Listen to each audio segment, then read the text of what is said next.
ଯିବା ଧକା ମନ ଚାଲ ଯିବା। ଚଗଲା ମନକୁ ଚୈତନ୍ୟ ପୁରୁଷ କହିଲେ ଏ ଚଗଲା ମନ ମର୍ତ୍ତ୍ୟ ମଣ୍ଡଳେ ଦେହ ବହି ଦେବତା ହୋଇଲେ ତେଣୁ ମରିବା ଆଗରୁ ସେଇ ନୀଳାଚଳ ଧାମକୁ ଯାଇ ବଡ ଦାଣ୍ଡର ଧୂଳି ଟିକେ ମାରିଦେଲେ ଏ ପାପ ଜୀବନଟା ମୁକ୍ତ ନାହିଁ। ତେଣୁ ଚଗଲା କହୁଛି ହେ ଠାକୁରେ ହରି ଭକ୍ତ ଯେତେ ନର ଭଙ୍ଗା କୁଡିଆ ତାଙ୍କ ଯିଏ ହରିଙ୍କୁ ଭଜିବ ତା ଚାଳରେ ନଡା ରହିବ। ତେଣୁ ଆପଣ ମତେ କହୁଛନ୍ତି ପୁରୀ ଯିବାକୁ।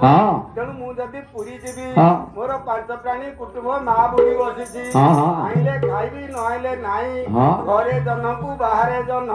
ତେଣୁ ମୁଁ ଆଇଲା ସେ ସବୁ ଫଟି ଯାଇଛି ନାଇଁ। ତେଣୁ ଚଗଲାକୁ ଚୈତନ୍ୟ ପୁରୁଷ କହିଲା ଆରେ ହେଇଚାନି ରେ ବାପା ଆଉ ଟିକେ ଶୁଣି ଆରେ ଚଗଲା ମନଟିରେ ଏବେ ବୁଝିଆ ବୁଝି ଛାଡ଼ ରେ ଚଗଲା ମନଟିରେ ଏବେ ବୁଲିଆ ବୁଝି ଛାଡ଼ ରେ ଚଗଲା ମନଟିରେ ଅସଲ କଥାକୁ ବୁଝାଇଲେ ତୋତେ ଅସଲ କଥାକୁ ବୁଝାଇଲେ ତୋତେ ଅସଲ କଥାକୁ ବୁଝାଇଲେ ତୋତେ ଅସଲ କଥାକୁ ବୁଝାଇଲେ ତୋତେ ଲାଗଇ ବଡ ରେ ଚଗଲା ମନଟିରେ ଏବେ ବୁଲିଆ ବୁଝି ଛାଡ଼ ରେ ଚଗଲା ମନଟିରେ।